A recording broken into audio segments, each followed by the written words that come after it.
Karen steals my wheelchair cause her son is tired and wants to sit in it. Hey, so this happened a few days ago and I'm just now feeling decent enough to type it out for everyone. Not an entitled mother-induced issue, just me being sick. I fly a lot. I've been surprised that the last couple of times I haven't encountered any entitled people or jerks. In fact, it went pretty smoothly. I thought, oh well, the curse is lifted, but we wouldn't be here if that had stayed the case, now would we?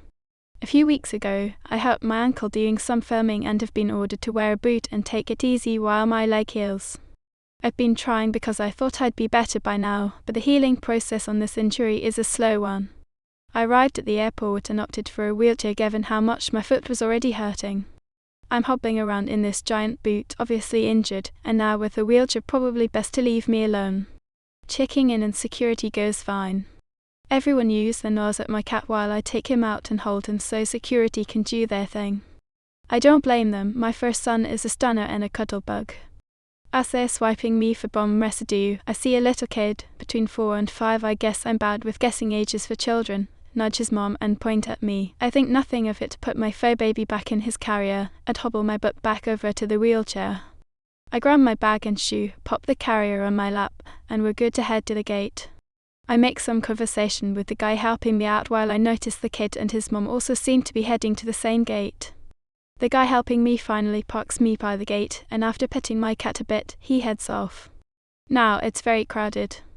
I don't think there's an open seat near our gate at all. If you haven't travelled with wheelchair assist before, usually one of two things will happen. Either they leave you in the wheelchair by the gate and you can walk onto the plane with the rest of the passengers when it's time, or in some cases, they wheel you directly to the plane door. This time, I was left by the gate. I put the carrier on the ground next to me and make sure I have all my stuff from security.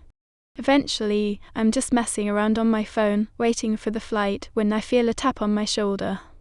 I pull off my headphones as the entitled mother, protector of entitlement 27,000 of her name, mother of Karens, and harbinger of doom with her crotch goblin next to her. He seems to be interested in my cat, so I watch him slightly to make sure he doesn't hurt him. I don't mind him looking and playing peekaboo though. Entitled mother, excuse me, hi, my name is Karen. Me, oh hi Karen. How's it going? Entitled mother looks shocked. First of all, I'd appreciate if you call me ma'am or Miss Karen. Learn some manners. Me, okay, did you need something? Karen sighs, I asked you once to just. Anyways, that's not important right now. I need you to get up. Surprised that she dropped the ma'am thing. Maybe she really does need my help with something. Me, is everything okay?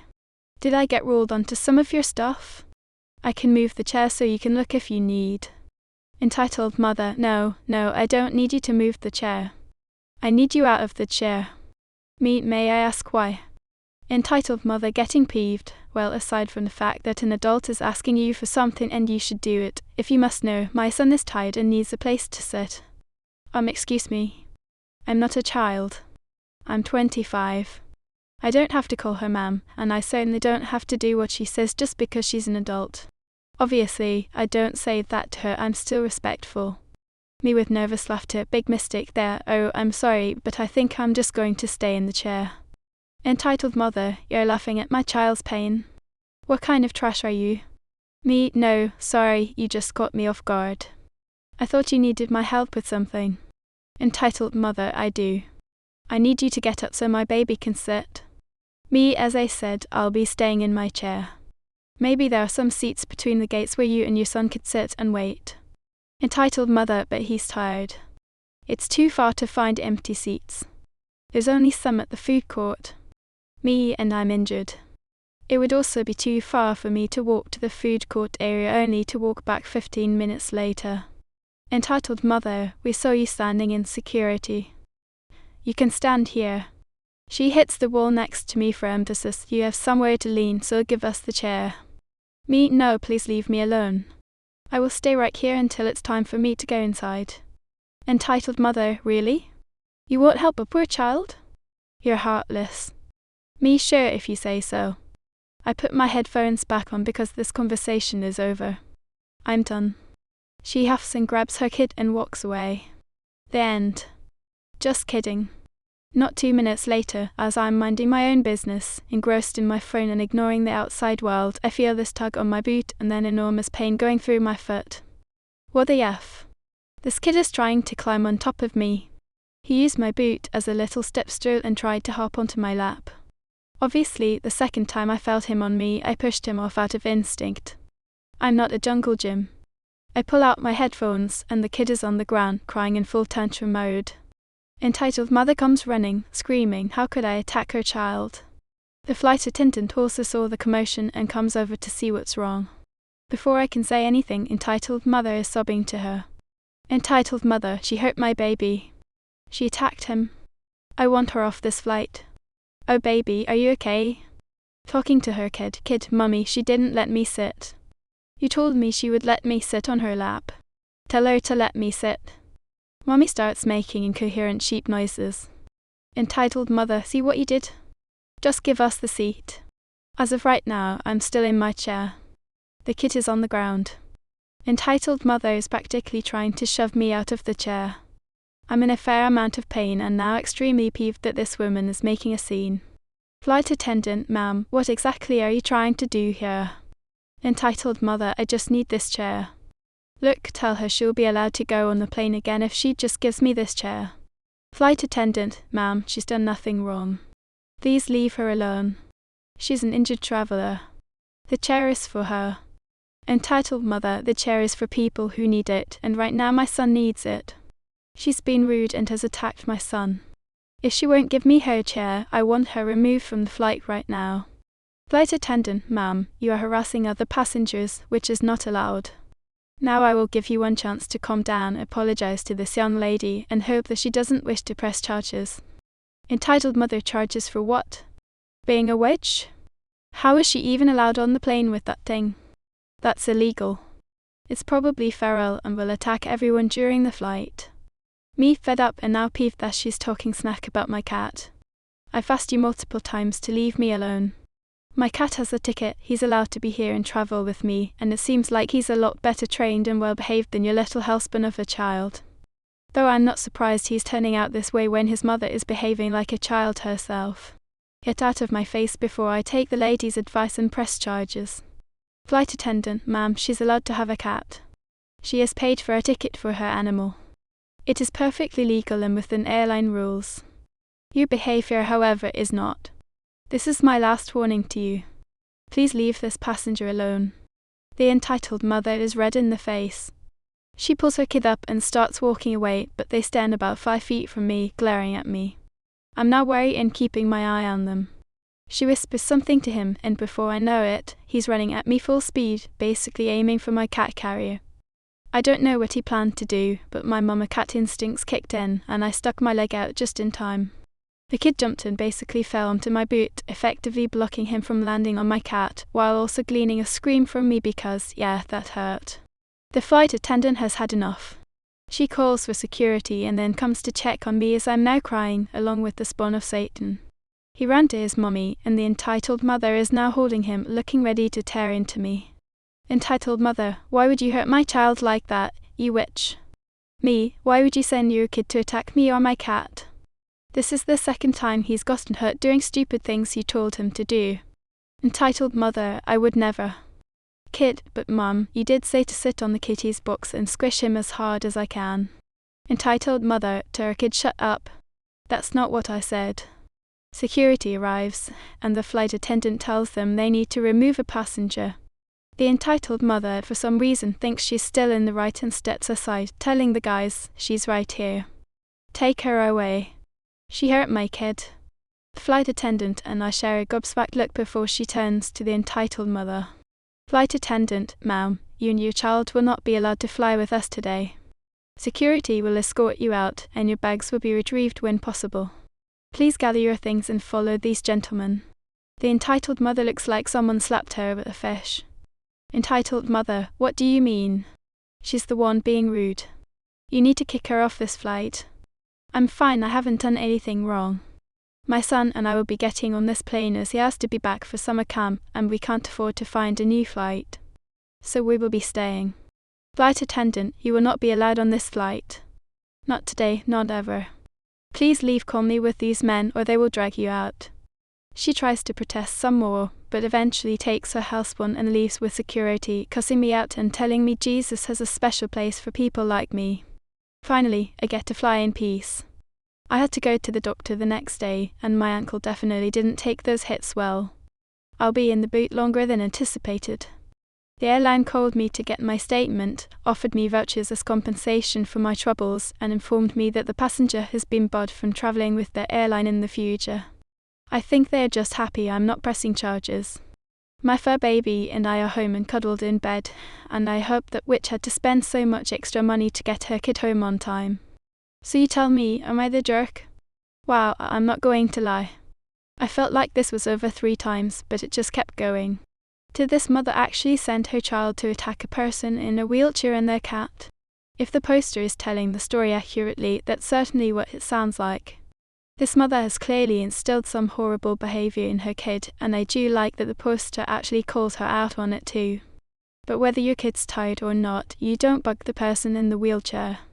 Surely there were tons of other people just sitting in normal chairs that you could have asked for a seat, or just let the kids sit on the floor. They're a kid, they don't care.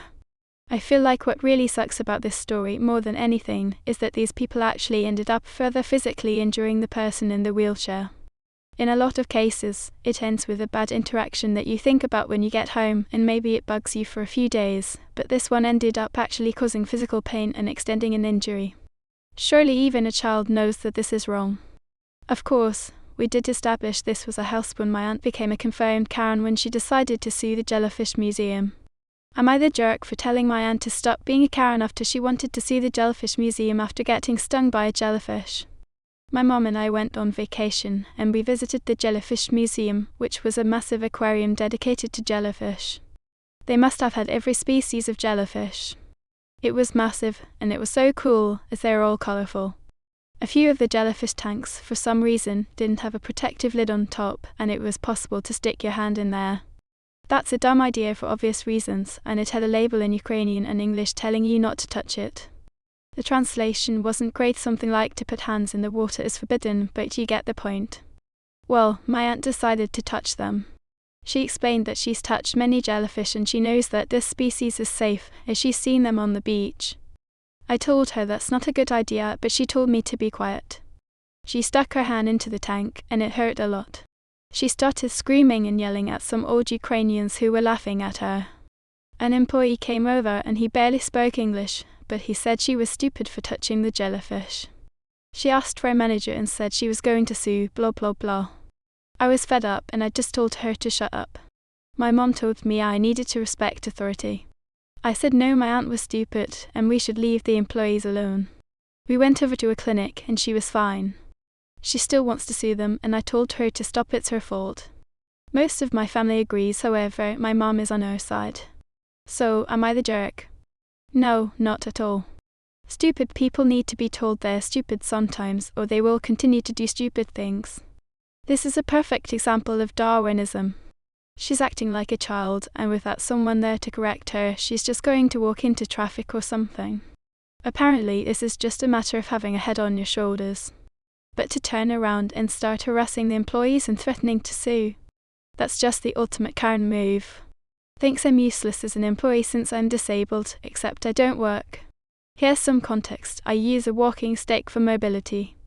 I'm 29 and look a bit younger, so I often encounter rude people armed with misconceptions about disability. I was in a large supermarket on my own, browsing some condiment jars, when a woman approached me. She was a good bit older, dressed in a business suit, and had the air of someone who thought their crap didn't stink. She asked me where the bread was, and I was taken off guard, pausing to think. I was about to respond, God, how do you not know where it is? You work here. But then I remembered the employees wore black trousers and green polo shirts, while I was in a black maxi skirt and a baggy pink t-shirt. I said, I don't work here, but I think the bread is down towards the bakery. She replied, are you going to take me there, or do I have to get the manager? I responded, look, I don't work here, I'm just doing my shopping. Head to the bakery and I am sure the bread will be there. As I turned to leave, she noticed my walking stick and blocked my path, knowing I couldn't easily dodge her. She sneered, why do they let cripples like you work here anyway? You're useless. I said, "For the last time, I don't work here, I'm just doing my shopping. Now leave me alone or I'll get an employee." At this point, a staff member sprang into action and informed the woman that I didn't work there but he could help her. She walked off, tutting something about useless millennials.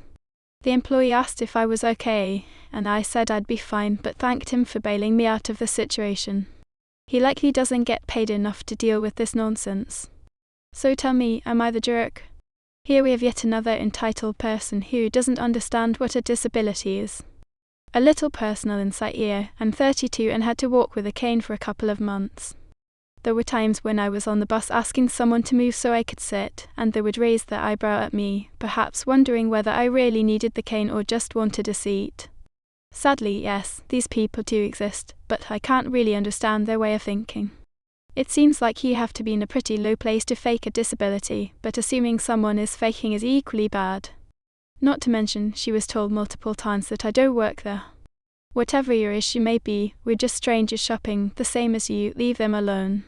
Now about my overly religious landlord who has forgotten how to love thy neighbour. I wasn't sure where to put this, but I felt compelled to write it down.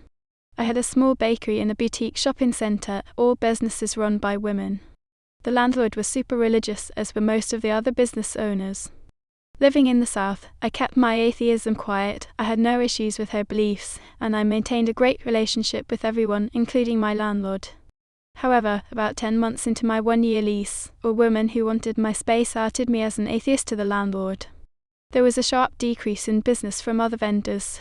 Loud religious music started playing in the common areas, and I could hear it through my windows and closed door.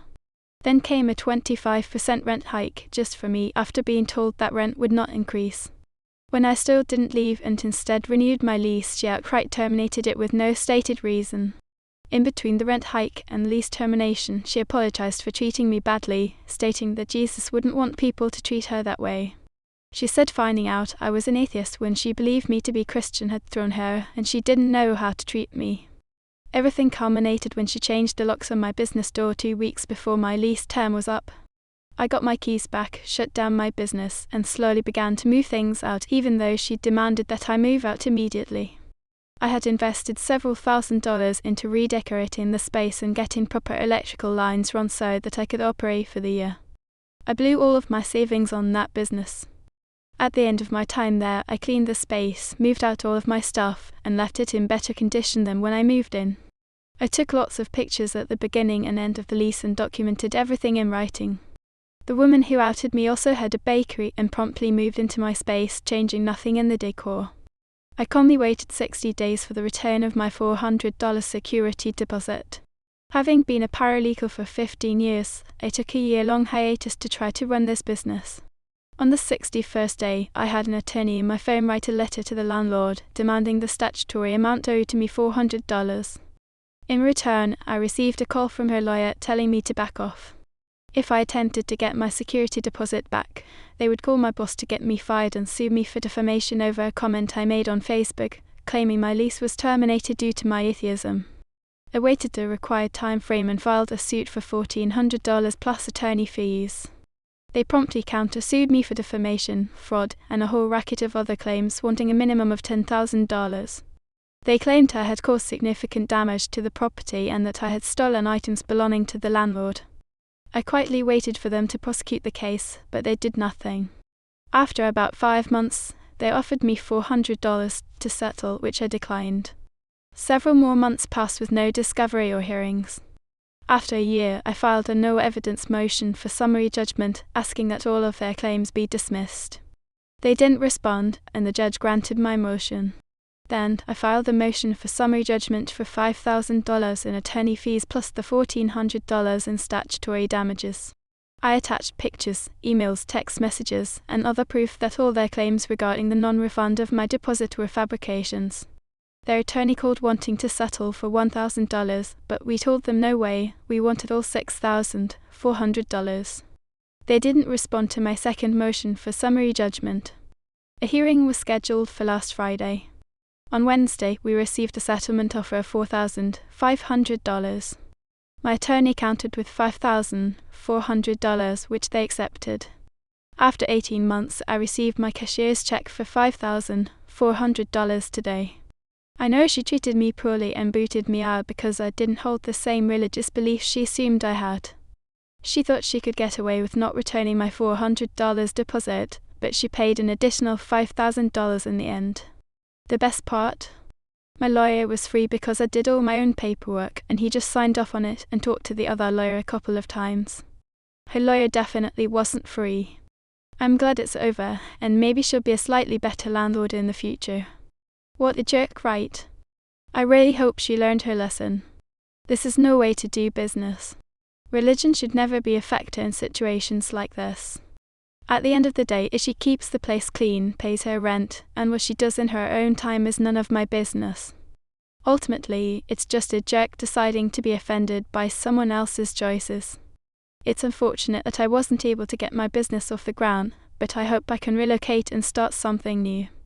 As they said, this case is over, and I don't need to worry about it anymore. I got them good, I'll just move forward from here. When you subscribe, make sure to hit the bell to turn on notifications. Put the playlist on in the background to finish listening to all the stories linked at the top of the description. If you like Am I the Jerk, give Am I the Genius a shot, linked in the description as well. Either way, thanks a lot for watching, and we'll see you next time.